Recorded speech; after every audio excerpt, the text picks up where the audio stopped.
วัสดีครับคอมมัสทิปส์วันนี้จะมาคุยกันเกี่ยวกับเรื่องของการพ่นเคลียร์ด้านด้วยความหนาที่แตกต่างกันครับการพามือใหม่หลายคนคงเป็นเหมือนผมครับผมที่เคยสงสัยว่าทำไมเราพ่นเคลียร์ด้านแล้วมันออกมาไม่ด้าน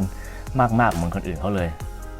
หรือบางคนเนี่ยเขาพ่นได้ชนิดที่เรียกว่าทำให้ชิ้นพลาสติกที่ดูบางเบาเนี่ยกลับดูด้านหนาเหมือนกับแผ่นยางทีเดียวเลยครับซึ่งการพ่นแบบนี้เนี่ยบางคนก็ชอบบางคนก็ไม่ชอบอันนี้ก็แล้วแต่ความชอบแต่ละคนนะครับในแบบของเราวันนี้ก็คือเป็นชิ้นส่วนของ SG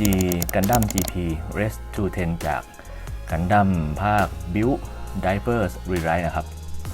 มาดูกันเลยชิ้นแรกครับชิ้นนี้ผ่านการพ่นเคลียร์แบบบางๆแค่1ชั้นนะครับมองดูแล้วก็ไม่ต่างจากการที่เราไม่พ่นสักเท่าไหร่เลยเนาะแต่ว่าถ้าเรามือลูบก็จะรู้สึกว่า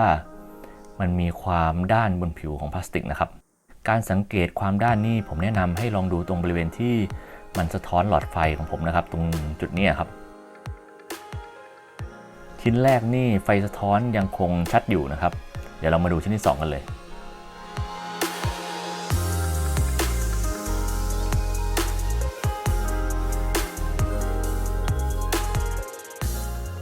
ชิ้นที่2เนี่ยจะพบว่าการสะท้อนจากหลอดไฟเนี่ยค่อนข้างจะลดลงเยอะมากเลยนะครับเราเห็นเป็นเพียงแค่เงาของหลอดไฟเท่านั้นเนื่องจากชิ้นนี้เนี่ยผมพ่นเคลียร์ด้านทับลงไปประมาณ4 รอบการพ่นเคลียร์ด้านเนี่ยจะช่วยลดการสะท้อนของแสงที่เกิดขึ้นบนผิวกันพาของเราได้ครับแสงที่สะท้อนเข้าตาเราเนี่ยมันจะมีรูปแบบที่ใกล้เคียงกับแสงที่ตกกระทบมากดังนั้นเราก็จะค่อนข้างจะมองเห็นแสงจากหลอดไฟได้ชัดเจนแต่ถ้าเกิดเราเอาเคลียร์มาพ่นทับบนผิวของกันพาเนี่ยตัวเนื้อของเคลียร์เนี่ยก็จะทำให้แสงสะท้อนออกมา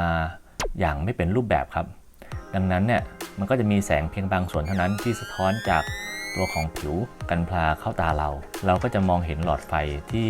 สะท้อนมาไม่ค่อยชัดนั่นเองครับหรือพูดง่ายๆก็คือชิ้นงานเรามีความด้านเพิ่มขึ้นนั่นเอง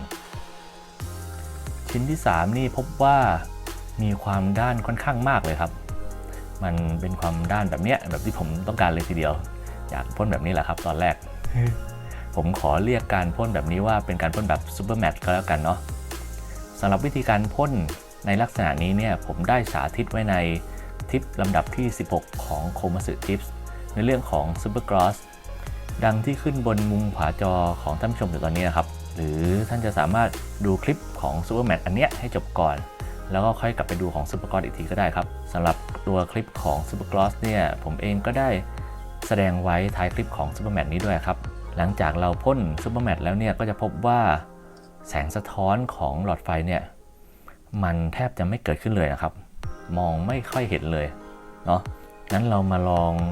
วางเปรียบเทียบทั้ง3ชิ้นกันแบบชัดๆเลยเนาะว่าสิ่งที่เกิดขึ้นมันจะเป็นแบบไหน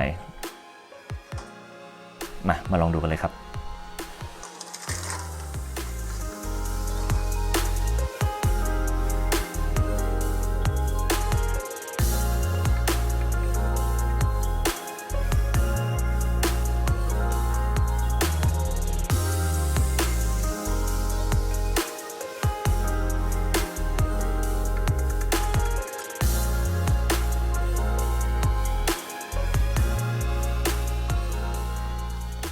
ใครชอบแบบไหนก็สามารถวางแผนแล้วก็เลือกในแบบที่ชอบไปใช้ได้เลยนะครับสำหรับใครที่ต้องการดูว่าเจ้าตัว GP Res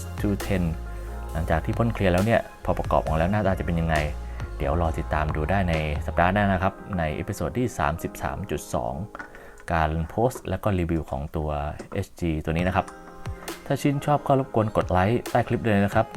หวังว่ามันคงมีราคาคุ้มค่า1 ไลค์ของท่านนะครับ สำหรับวันนี้เนี่ยคอมมัสึทิปส์ของเราก็หมดเวลาลงแล้วไว้มาพบกันใหม่ในครั้งหน้าดูว่าผมจะมีทิปอะไรมาเสนอท่านผู้ชมอีกวันนี้ลาไปก่อนครับสวัสดีครับ